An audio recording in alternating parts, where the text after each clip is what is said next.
Good morning, good afternoon, and good evening, ladies and gentlemen, wherever you are in the world. Welcome back to The Caring Economy with me, Toby Usnik.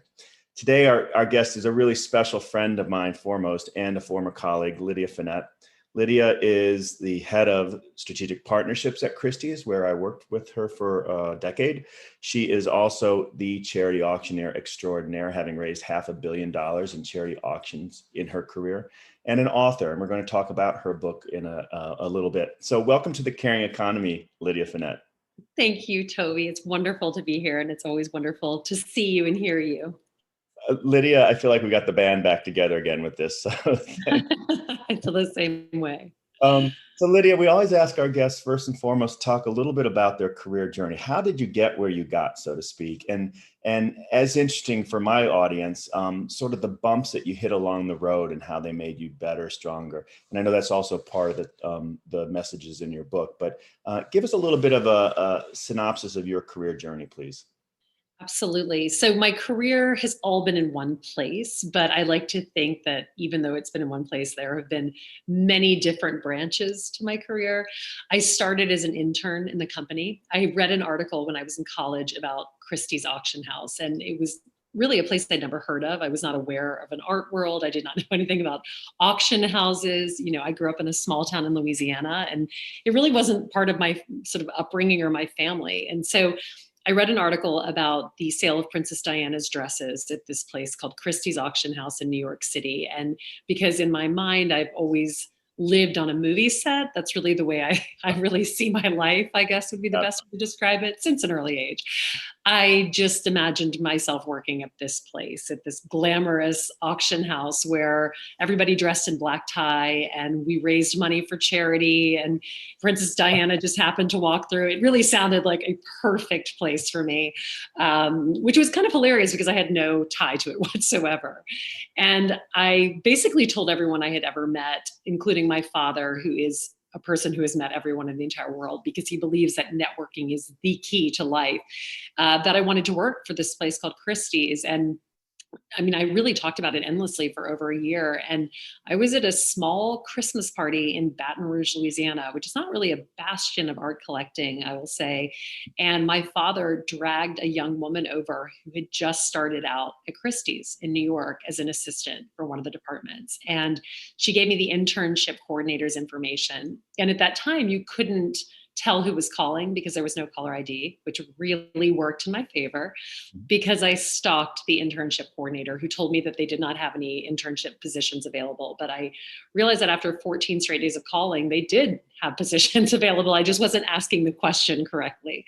And that was kind of how it started. I mean, I really loved being at Christie's from the day I walked in the door. I was doing the most menial tasks you can imagine. I don't even know if you would be allowed to ask somebody to shred paper for 3 months in this day and age. I feel like if that's not a social media clip, I don't know what is. But at the time, it was definitely something you could do. And it was all I did in my first internship there. But I didn't really care. I just loved being there. And I did everything I could to stay.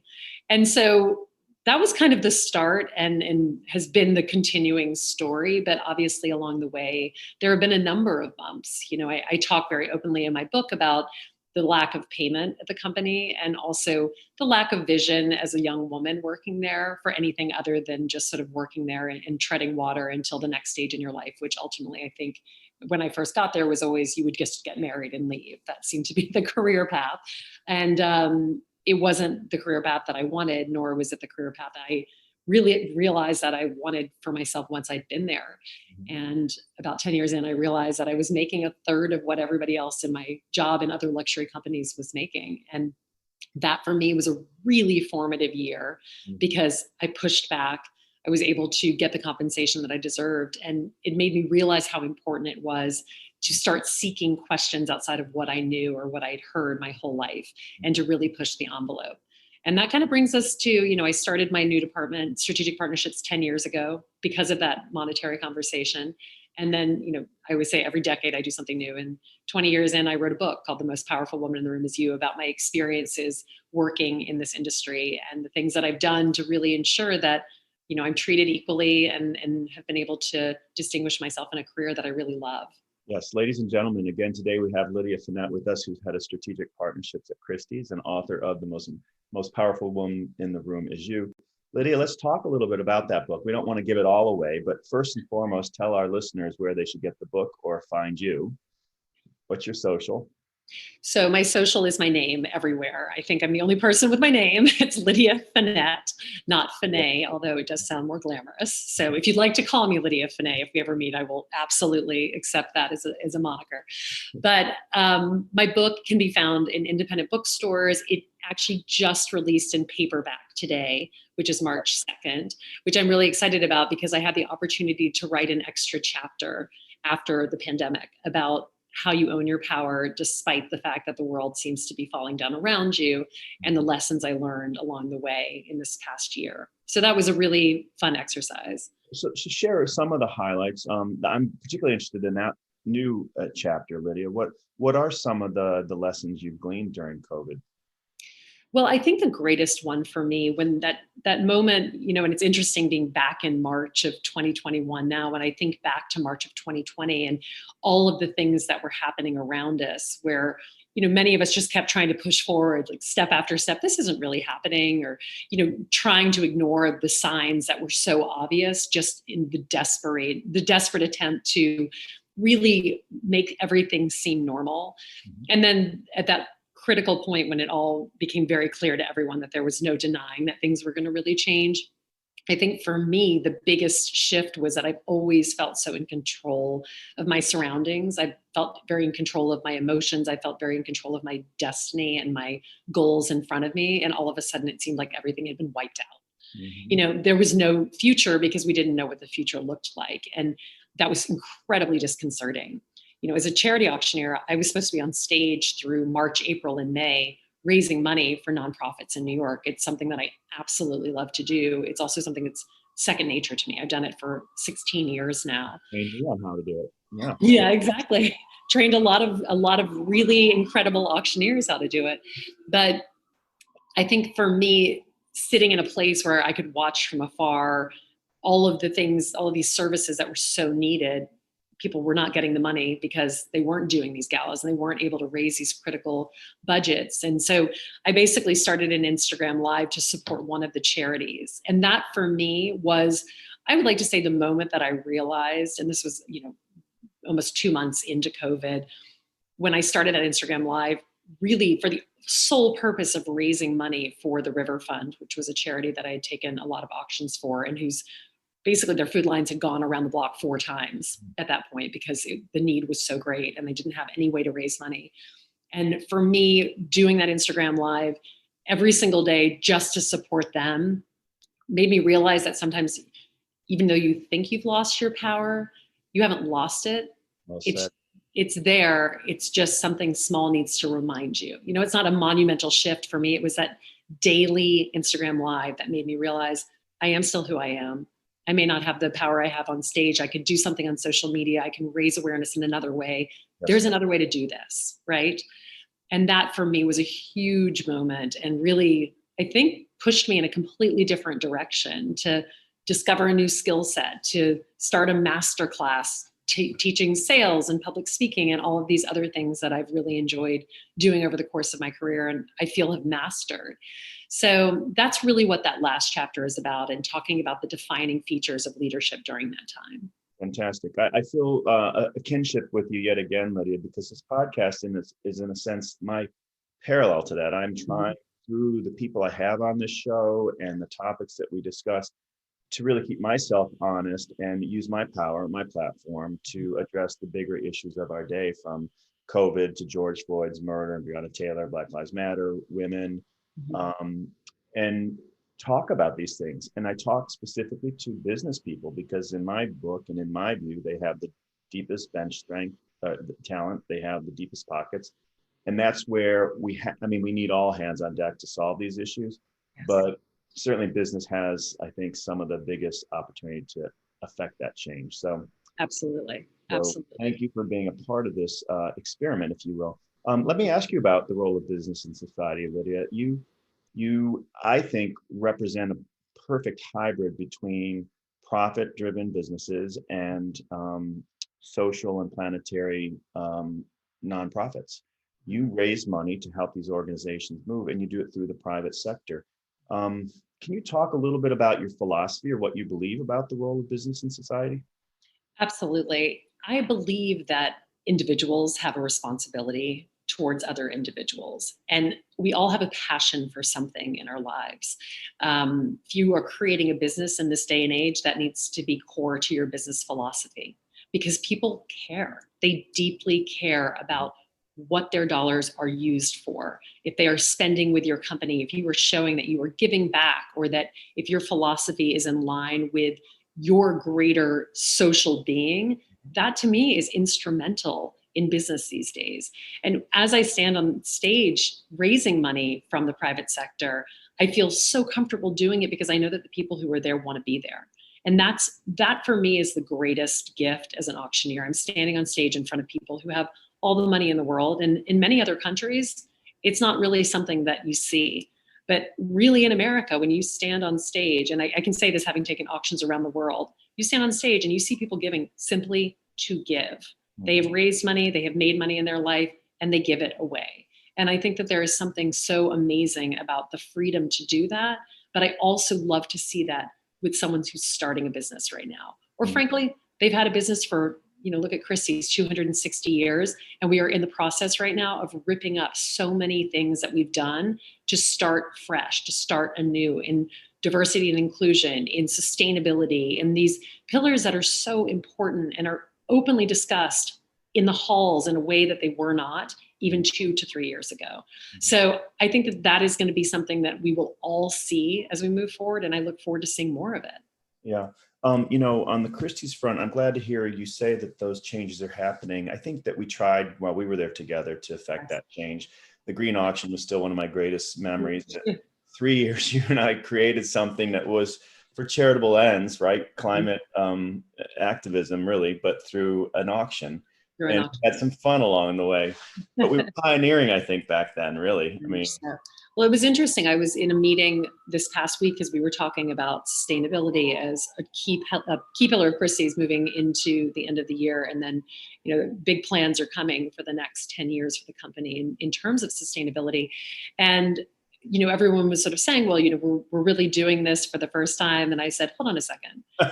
Pull open a dossier of pictures from these incredible events where there are 4 A+ ranked charities on Charity Navigator linking arms all around the similar cause, which was the green auction, a bid to save the earth, which I personally think was the best branded auction of all time. I can say that as someone who's taken a lot of charity auctions, but a bid to save the earth really showcases the urgency, which I think now people really see with climate change. I mean, this is something that I think we should actually probably pass that along to maybe the president's office. I think someone else could use that, Toby. Yeah, take it and run with it. We actually also brought in Nicki Minaj to bust a move and before she was mainstream. Yeah, right. But it was all, and you were a fantastic collaborator on that. I still think it was about commitment to a higher purpose, and it was about a team effort. And it was going outside of our comfort zone, right? We had to build new ways of doing the back end of that auction with people like you and Kathy Elkes, and then our partners from Vogue to Aaron. Yeah. And the fun factor, I think, has to always be attended to. If you're not going to have some fun, the inspiration piece is not going to be there.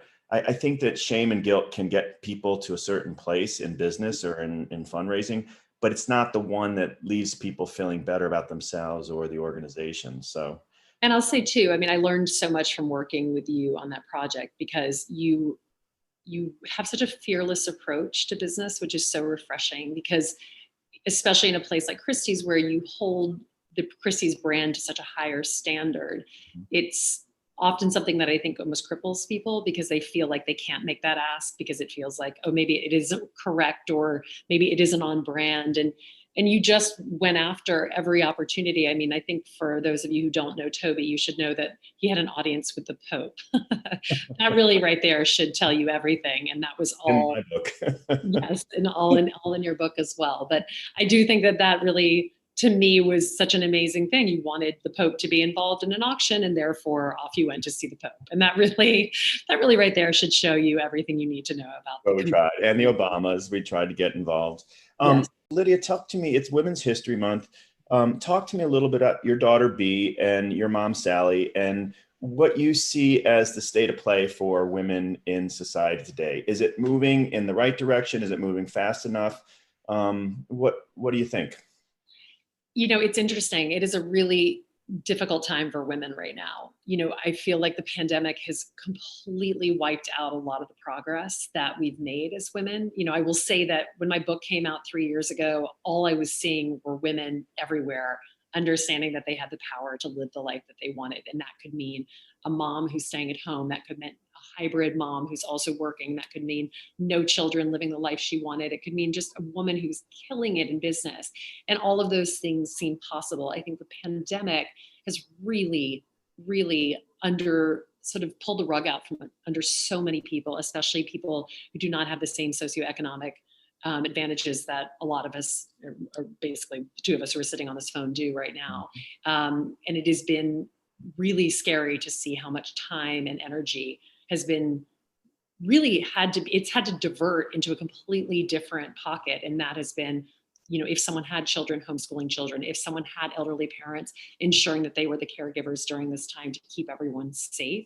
And as a result of that, over 1 million women have left the workforce, which is really the most shocking number you can imagine in 2021. If you have said that in 2019, everyone would have said, no, women are taking these incredible jobs and these careers, and they're really doing everything that they can to continue pushing this envelope forward. But it's been a tough year. And so I think a lot of what we're going to have to see moving forward is just women continuing to come back, women and groups and companies and businesses supporting women to be able to come back after this year. Mm-hmm. I agree with you. And I think that empathy is such a traditionally, more recently, has been undervalued. And thankfully, with the Biden-Harris administration and some of the new leadership we're seeing in the private sector, empathy is coming back, I hope and believe. I think we all have to get through this together, not looking for just our own interest. So storytelling is a big part of that. And Lydia, you are a masterful storyteller. You do it with the auction funds that you raise. Again, ladies and gentlemen, $500 million Lydia has raised for charity throughout her career. And you do it through social media. I wonder if you might opine a little bit about social media today, how to use it as a tool of power, whether it's TikTok or Instagram. Any sort of insight for our listeners about ways to use or not use social media? I believe that social media is really an extension of who you are if you want it to be. You know, social media is its own animal, and I think you can really choose to use it wisely, or you can do the inverse. And I've seen both successfully and unsuccessful.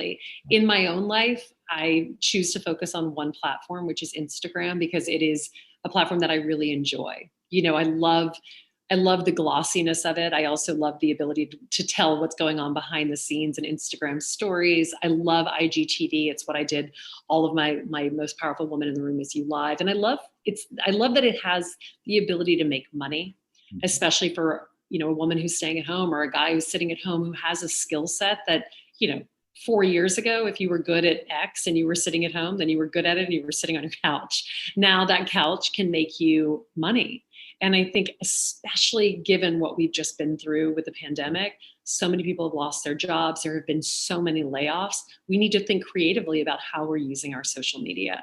So in my case, you know, I always say that I think of myself as a brand. I have a book, I have my job, I have all of these things. But if I want to be able to monetize my skill set, which I did by launching the masterclass on my Instagram, I need to be very careful about the brand that I'm putting out there, because I need people to understand that, you know, they're never going to look and see a picture of me in a string bikini, because that's not who I want the world to see. Actually, I don't own any string bikinis, but if I did, awesome. Just so you know, I'm very proud of anyone who can wear them on Instagram. But, you know, I want people to think of me as a working woman who wants to be taken seriously. I want my family to be a priority always, which I think I show in my Instagram.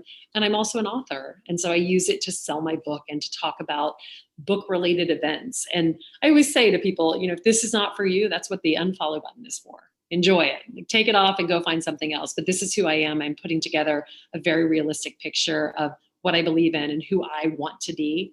And, sometimes there's a little bit of an extra gloss on there than, as my children are screaming in the background, but we get that one good picture. I will 98% of the time show you that one good picture on the feed, and I will 98% of the time show you those bad pictures on my story. So it's a combination of both, but I think it's meant to be fun.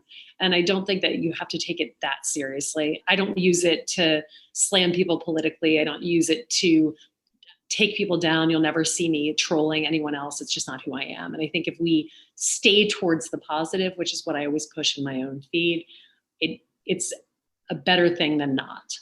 Here, here. Again, ladies and gentlemen, today we have Lydia Fenet with us. She's the head of strategic partnerships at Christie's, and she's also, I think of as the charity auctioneer extraordinaire and author of The Most Powerful Woman in the Room Is You.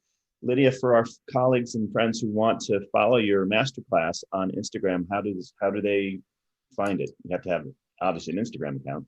Yeah, you have to follow me on Instagram. I do also put it on LinkedIn as well, but typically I'll drop them about a week, drop being sort of like a sample sale situation. I have 25 seats per class, and they usually sell out within a day. So when I drop it and put the information on, it's usually about a week out, and you just hop right on and sign up. Send me a DM if you're interested.